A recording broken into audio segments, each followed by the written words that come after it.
Bienvenidos a esta clase de introducción al sistema neuroendocrino de la Cátedra de Biología Evolutiva Humana, Cátedra A. En esta clase del sistema neuroendocrino vamos a ver las bases del funcionamiento de este sistema integrado que tiene como objetivo en realidad ayudar a la coordinación de los distintos órganos, tejidos de nuestro organismo. Hay una sinonimia que utilizamos que es control y regulación, significan aproximadamente lo mismo, y es que toda célula de nuestro organismo necesita tener comunicación con otras para coordinar sus acciones y a la vez tener control y regulación de otras células para modular en más o en menos sus actividades. De nada serviría que, por ejemplo, el sistema digestivo estuviese pugnando por utilizar mucha energía para la digestión cuando desde el sistema nervioso los estímulos externos nos indican que tenemos que luchar, por ejemplo, o huir, y no podríamos estar destinando en ese momento energía para la digestión. Lo mismo ocurriría si en una situación donde debemos luchar o, por ejemplo, correr, estuviesen otros sistemas como el reproductivo intentando, por ejemplo, la búsqueda de pareja o la cópula. Esas son actividades incoordinadas. También es cierto que, por ejemplo, para una pequeña porción de alimento a digerir, sería una desregulación, una falta de regulación o control, que las enzimas o los jugos digestivos se secretaran en exceso como para semejante cantidad de comida y por lo tanto todas las actividades que realiza nuestro organismo tienen que tener entonces control o regulación y también coordinación entre sus partes, entre los distintos sistemas, órganos, tejidos y células, en todos los niveles. Bien, volvemos a compartir esto entonces del control de la regulación y de la coordinación. Pero, claro, ¿quiénes están determinando, censando esta necesidad de control, coordinación y, por lo tanto, que no haya desvíos en el sostenimiento de este equilibrio del medio interno, o sea, la homeostasis? Son dos los sistemas encargados de este control o regulación. Son el sistema nervioso y el sistema endocrino, que hasta ahora nosotros hemos estudiado en una forma individual, separándolos, segregándolos, pero en realidad actúan más en conjunto de lo que creemos. Por lo tanto, como además uno regula al otro y se coordinan entre sí, los tomamos como una unidad, diciendo que en realidad operan como un sistema neuroendocrino. Bien, hay algunas diferencias, por supuesto, entre ambos. En el sistema nervioso, que está constituido por básicamente las neuronas, que son la unidad celular funcional, acompañado, por supuesto, de otras células y otros tejidos, la actividad que se desarrolla a través de estas neuronas es una comunicación hacia las otras células que requieren una pequeñísima corriente eléctrica y del orden de las milésimas partes de un voltio. Por lo tanto, son pequeñísimas corrientes eléctricas que van desde las neuronas a otras neuronas o neuronas a otras células, por ejemplo, las células que secretan hormonas, del orden de los milivoltios. Pero también esta acción de generar estas corrientes eléctricas mínimas terminan normalmente en la liberación por parte de las neuronas de una sustancia química que funciona como un mensaje químico, y entonces decimos que la comunicación llevada a cabo por el sistema nervioso es una comunicación electroquímica. Lo vamos a entender mejor luego, pero sí tenemos que saber que esto es muy rápido, las acciones y los efectos son muy rápidos en el sistema nervioso. pero también es cierto que son poco duraderos. Es decir, para sostener una acción nerviosa hay que volver a hacer esta corriente eléctrica, esta estimulación de la neurona y esta liberación de la sustancia química para sostener más en el tiempo la actividad. En realidad, estas corrientes eléctricas, como toda corriente eléctrica, tiene que ver con el desplazamiento de cargas de electrones o la falta de ellos. Por lo tanto, hablamos de que las cargas eléctricas son negativas o positivas. Y en nuestro organismo esas cargas son básicamente los iones positivos o cationes y los iones negativos o aniones, como por ejemplo el sodio, el potasio, que son calcio, que son positivos, normalmente positivos, y el cloruro, el bicarbonato y otros que son negativos. Es cierto también que el sistema nervioso, cuando libera estas moléculas, en general son o se parecen mucho a la acción del sistema endocrino. Entonces, podemos decir que también el sistema nervioso libera neurohormonas.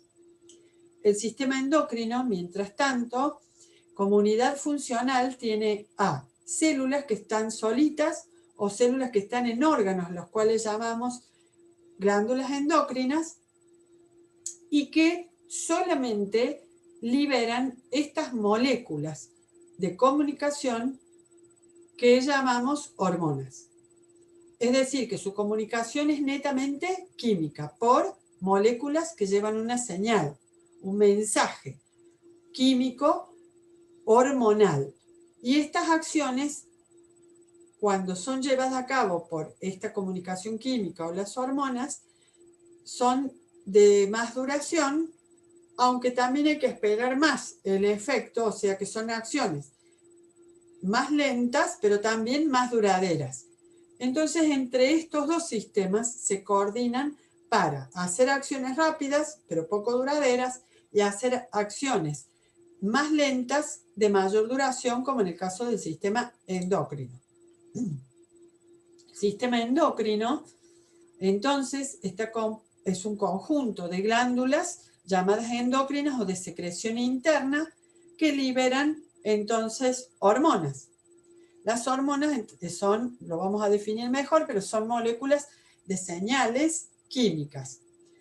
El sistema endocrino coordina e integra, como el nervioso, las funciones en el organismo manteniendo la homeostasis.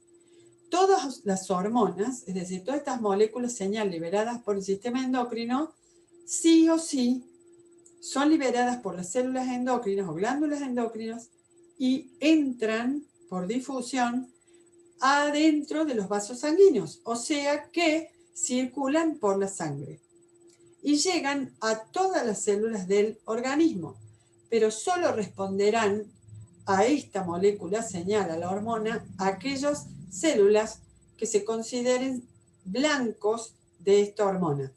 Y si es todo un órgano blanco, incluso puede ser toda la economía, es decir, todas las células del organismo también podrán ser a veces órganos o células blancos de la hormona de la que estamos observando o estudiando.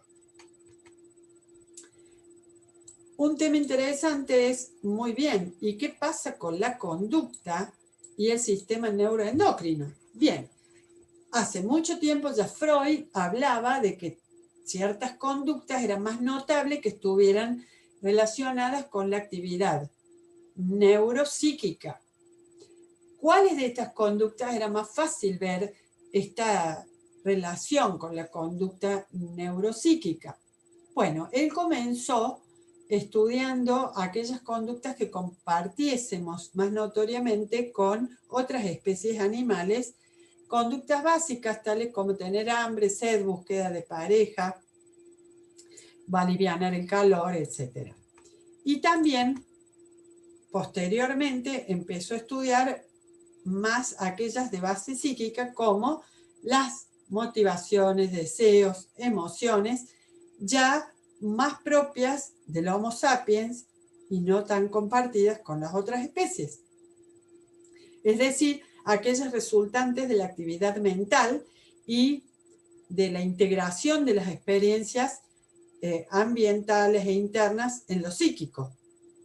También entonces dijo, va a tener que ser necesario, hablando a futuro, que hoy sería nuestro presente, poder reconocer qué estructuras, tanto nerviosas como endocrinas o hormonales, se relacionen directamente con estas conductas y identificar la participación de cada uno de estos sistemas en estas conductas neuropsicológicas, para poder también no solamente describirlas desde lo normal, sino también abordarlas desde una terapia o terapias posibles en lo patológico, que de eso nos trata, o de eso trata el objeto, uno de los objetos centrales de esta carrera. Entonces, en el avance de este camino, digamos, ya establecido por Freud y otros, estamos ahora y podemos avanzar y decir que si hablamos del sistema puro endocrino, decimos que hay diferentes sustancias, las cuales se denominan hormonas, que son producidas en diferentes órganos, sean células, tejidos u órganos completos llamados células o glándulas endocrinas, y que estas hormonas circulan siempre por la sangre, llegando a toda la economía, pero estimulando a células o estructuras muy específicas. ¿Y qué hacen allí? A esas células, tejidos u órganos les generan funciones o les regulan funciones que son esenciales para el organismo y que entonces estas funciones tienen que ver con lo puramente orgánico, biológico, pero también con el área psicológica. Las, entonces, glándulas endocrinas no deben confundirse con las glándulas exócrinas, porque si bien se generan en nuestro embrión a partir del mismo tejido, a partir de los epitelios que están en la superficie o en la superficie de cavidades, una glándula a partir de un epitelio se forma como un hundimiento de este epitelio en el tejido subyacente, convirtiéndose así en el conducto, lo que sería el tallo, y en el fondo las células secretorias o células que van a ser exócrinas o endócrinas. La diferencia está en que cuando la glándula va a ser exócrina, como por ejemplo una glándula sudorípara, una glándula salival, una glándula secretora de lágrimas, el conducto va a permanecer siempre comunicando a las glándulas secretorias exócrinas, cuya secreción va a ir afuera, por eso exócrina, y la secreción exócrina, sea la saliva, las lágrimas, el sudor, o las secreciones, por ejemplo, del estómago, van a ser sacadas por el conducto hacia el exterior, sea el exterior del cuerpo o el exterior de este órgano. Esto se va a mantener entonces, el conducto, y la secreción va a salir al exterior. Esto es una glándula que permanece como glándula exócrina, que no hay que confundir con las glándulas endócrinas. Las glándulas endócrinas, una vez que las células secretorias se han hundido en lo profundo del tejido, pierden la conexión con el exterior, se pierde el conducto y estas células quedan como unidades secretorias o glándulas que liberan su secreción, que ahora son hormonas. Estas sustancias que secretan, las hormonas, difunden e ingresan en los capilares sanguíneos y así son vehiculizadas por la sangre a todo el organismo. Como verán, una característica de las glándulas endocrinas es perder la conexión con el exterior porque pierden los conductos y se vascularizan mucho, es decir, tienen muchos vasos sanguíneos que se ramifican en capilares sanguíneos microscópicos que recogen las hormonas o secreción de las glándulas endocrinas. En este caso, nosotros al estar en sistema endocrino estamos hablando de este tipo de glándulas, las glándulas endocrinas. Las glándulas endocrinas son microscópicas distribuidas por todo el organismo y a veces unicelulares, pero también constituyen glándulas endocrinas de mayor tamaño, visibles en nuestro organismo.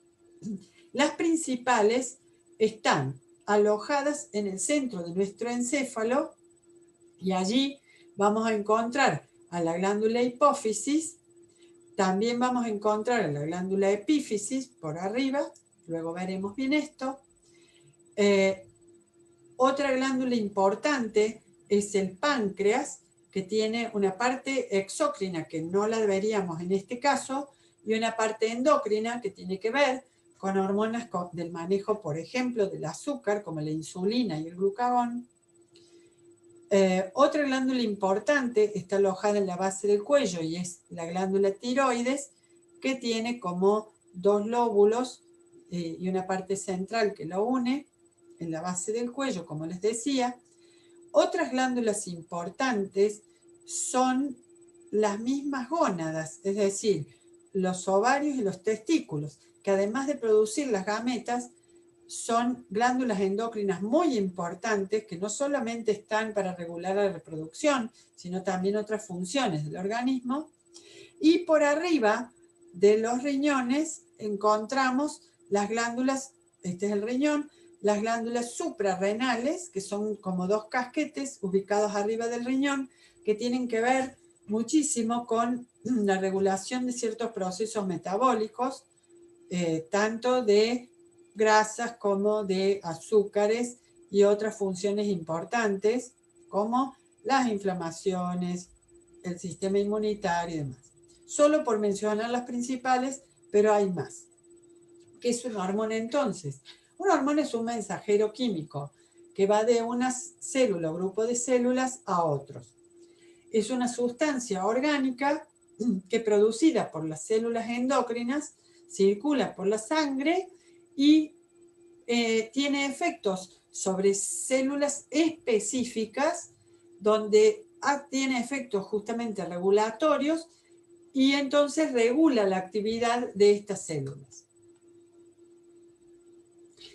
¿Cómo son las hormonas? ¿Qué las caracteriza las hormonas? Primero, no hay una sola naturaleza química, no son todas ni proteicas o polipeptídicas, ni tampoco son todas esteroides o grasas.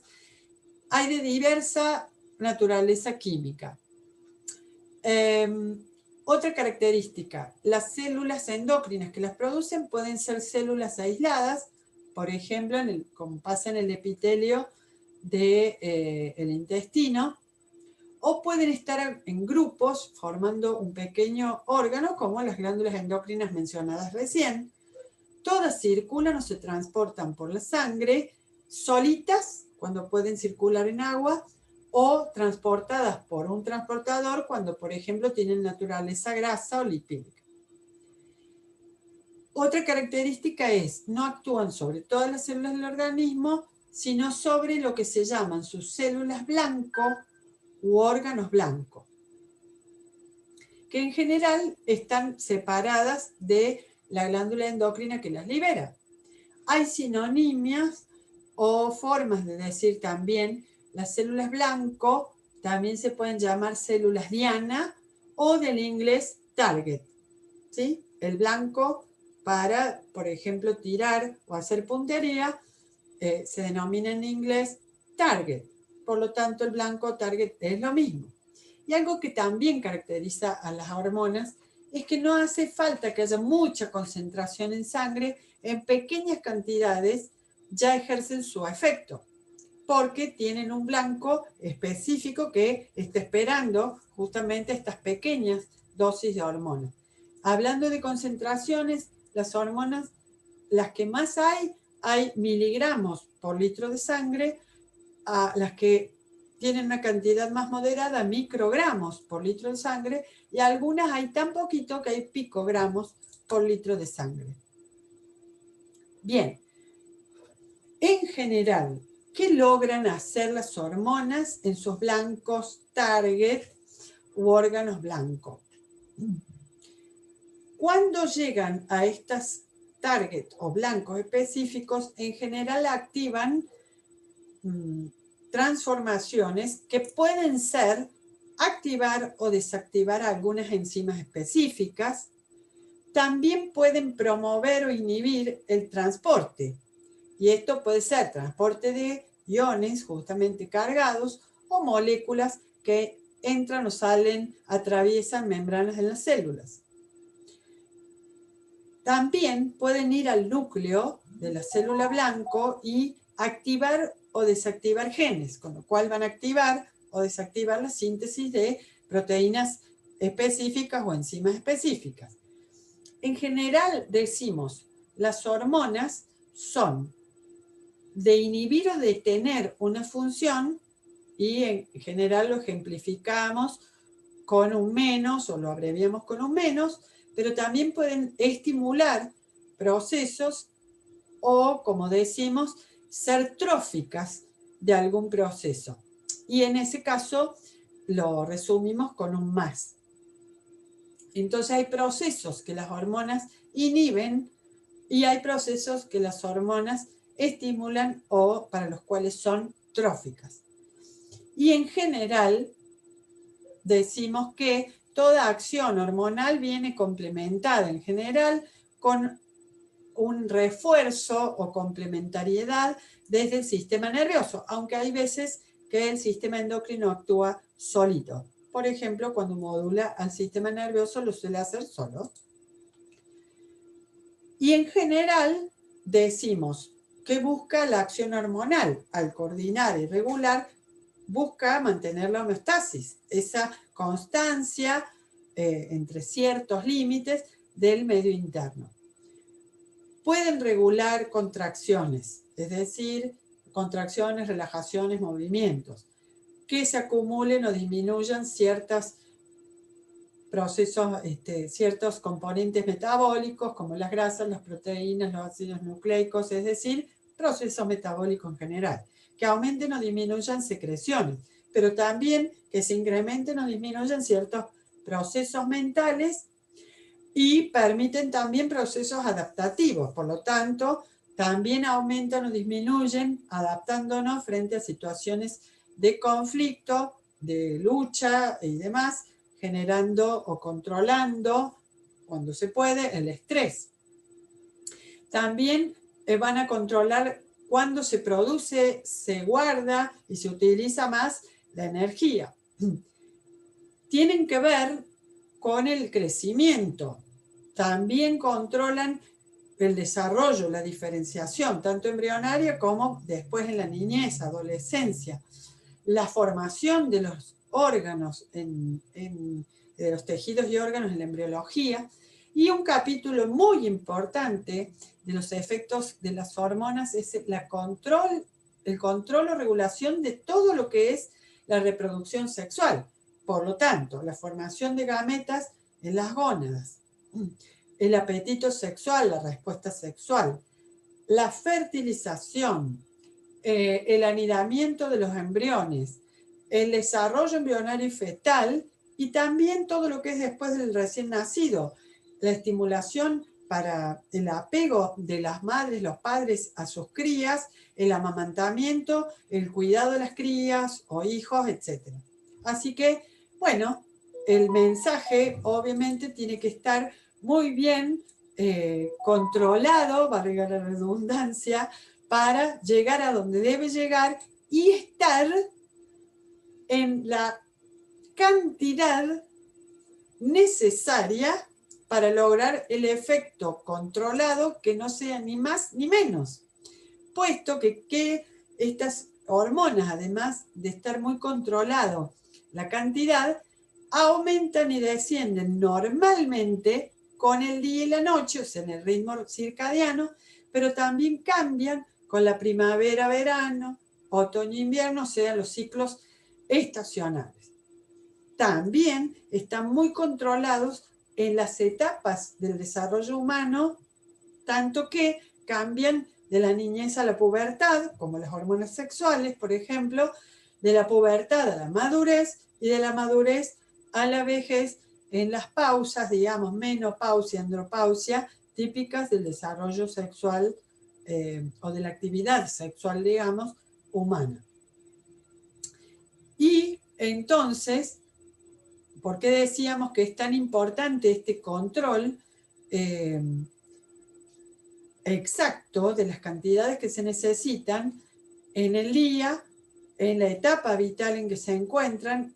Porque pueden aparecer, si no, lo que son los trastornos hormonales. Los trastornos hormonales tienen que ver, o desórdenes endocrinos tienen que ver con que haya un exceso de la hormona liberada desde su glándula endocrina, o sea, lo que conocemos como hipersecreción, secreción más allá de lo normal.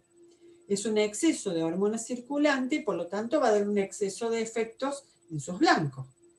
Pero también puede ocurrir la hiposecreción, una secreción en menor nivel del necesario para estimular a sus blancos. Entonces en los blancos hay efectos o pocos o nulos. Entonces, decimos que las hiper e hiposecreciones hormonales van a tener una gravedad que depende básicamente de la etapa del desarrollo donde ocurre, porque una hiper o hiposecreción en el desarrollo embrionario que tiene que desarrollar órganos puede ser muy grave, haciendo que ese órgano se desarrolle poco o mal, y menos grave cuando hay una hiper o hiposecreción de esa hormona en el adulto, porque ya el órgano está formado y va a tener deficiencias de funcionamiento.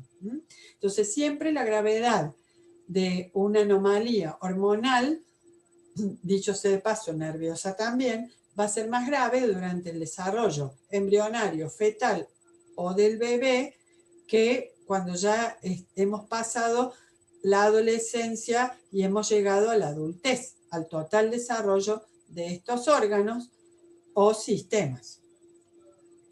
Muy bien. ¿Cómo entonces se comunican las células que están a distancia en nuestro organismo para coordinarse entre ellas? Bien, el sistema endocrino entonces es aquel que hace esto a través de células endocrinas que liberan sus mensajeros químicos, que son las hormonas, que ingresan a la sangre y se distribuyen por todo el organismo, pero esta comunicación no es para todos, es específica, y la especificidad de la acción hormonal radica en que las hormonas llegan a todas las células del organismo, pero en algunas no tienen respuesta y en otras sí. ¿Por qué? Porque las células de la mayoría del organismo no van a responder a esa hormona, pues no tienen en sus células el receptor específico para esa hormona. En este caso, la hormona está representada por estos rombitos rojos, pero sí tienen efecto o respuesta en sus dianas o blancos, porque las células blanco o diana tienen receptor específico para unir la hormona. Y esta unión, el complejo hormona-receptor específico, es la que las células blanco comprenden como un mensaje. Les cambiará algo en su interior a las células blanco o diana y estas entonces responderán, y esto es lo que denominamos la respuesta o efecto de respuesta, en este caso de la hormona. Entonces, repetimos, la especificidad hormonal radica en que solo las células diana de la hormona responden a ella porque son las que tienen un receptor específico para esta hormona. Y digo, además, que este receptor no siempre está en la membrana celular. A veces va a estar suelto o libre en el citoplasma y a veces va a estar en el jugo nuclear, dentro del núcleo de la célula. Bien, hay también comunicación entre las neuronas. y otras células? Sí. La comunicación entre las neuronas y otras células también puede ser una comunicación directamente nerviosa de tipo eléctrica, cuando las neuronas se estimulan, cambian, digamos, su voltaje de membrana y liberan iones, cargas, que generan ese mismo cambio en la neurona siguiente. Pero en este caso, que estamos en el sistema neuroendocrino, nos está importando que las neuronas también son capaces de liberar un mensajero químico.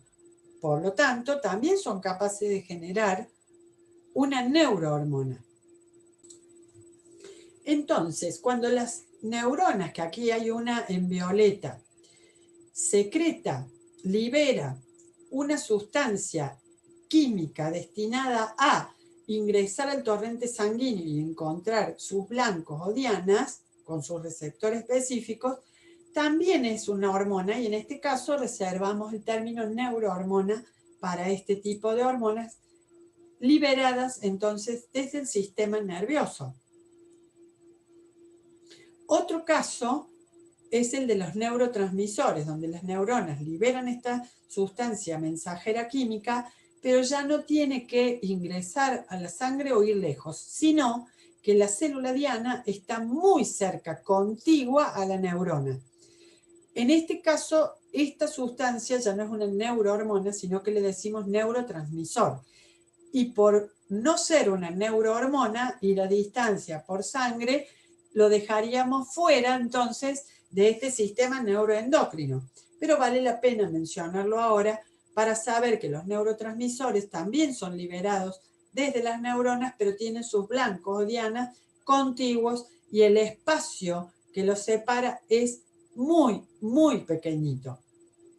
También digamos que esto que dice aquí, señal eléctrica, tanto en las neurohormonas como en los neurotransmisores, nos indican que las neuronas actúan o liberan estas señales cuando cambia el potencial eléctrico de sus membranas.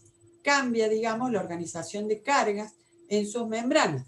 Por eso decimos que en el sistema nervioso hay una modulación electroquímica.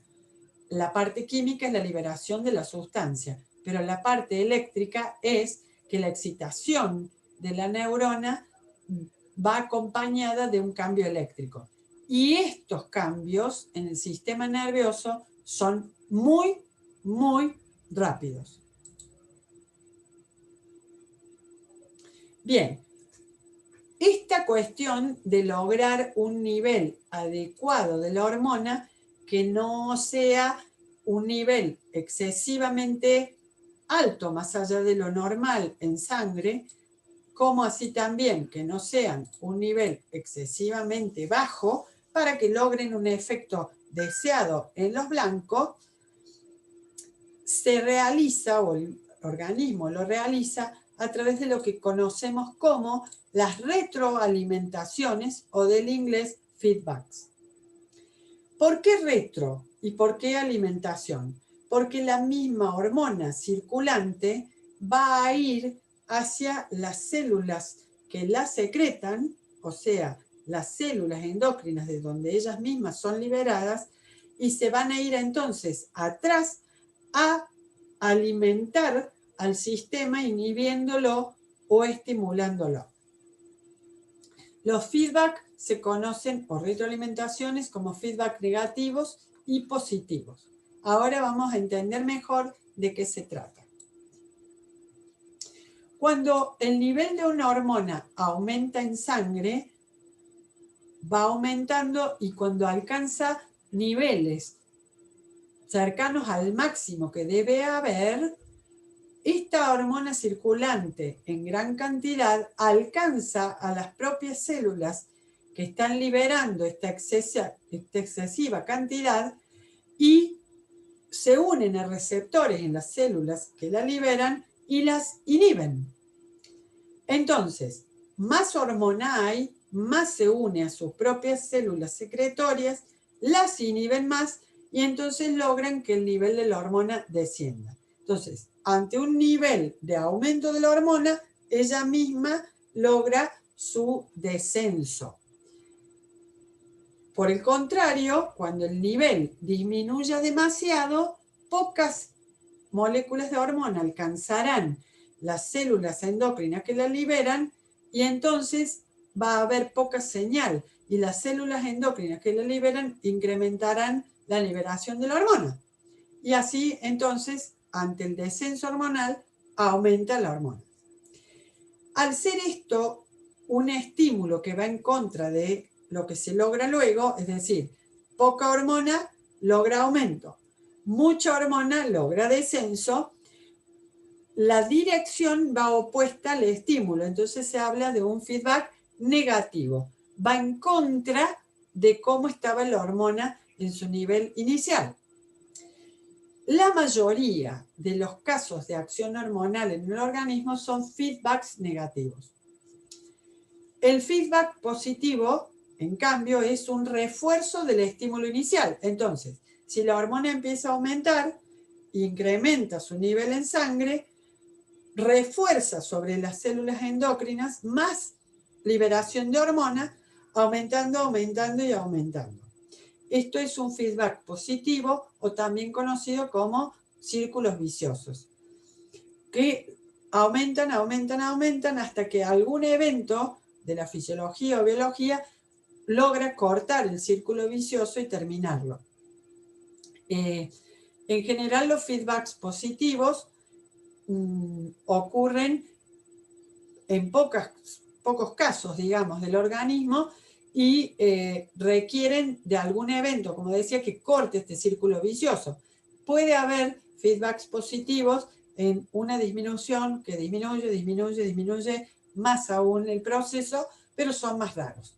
Y la menor cantidad de casos de control del nivel hormonal son feedbacks positivos. Podemos dar, digamos, dos ejemplos de feedbacks negativos y positivos para que nos quede claro, pero vamos a verlos después más a lo largo del curso. Un feedback negativo, típico es si aumenta, por ejemplo, el nivel de hormona insulina, la hormona insulina aumenta en sangre cuando hay mucha azúcar o glucosa circulante. Entonces, ante el azúcar circulante, empiezan las células del páncreas a liberar insulina. La insulina logra guardar azúcar o glucosa en las células del organismo y entonces, cuando desciende la glucosa, la célula del páncreas va a detectar el descenso de la glucosa y liberar menos insulina a la sangre. Entonces, funciona un feedback negativo cuando aumenta la insulina, baja el nivel de insulina liberada. Cuando disminuye el nivel de insulina en sangre, aumentará el nivel de insulina liberada. Si esto no funcionara bien, podríamos estar en una desregulación llamada diabetes. Un caso de feedback positivo es el caso de una hormona que se llama oxitocina, que es liberada para hacer que el útero de la madre gestante comience a contraerse. Pero cuando el útero se contrae porque comenzó a haber oxitocina en sangre, el útero mismo en contracción hace que aparezca más oxitocina liberada desde la glándula hipófisis y entonces más oxitocina genera más contracción del útero, más liberación de oxitocina en hipófisis y las contracciones son cada vez más largas, más duraderas y más potentes. Y eso termina en un círculo vicioso hasta que se logra expulsar al feto y sacarlo del útero. Y ese es el único evento que corta la contracción uterina y el aumento de oxitocina que provoca la contracción. Hay más ejemplos, pero solamente tengamos estos como ejemplos de feedback positivos y negativos hormonales típicos.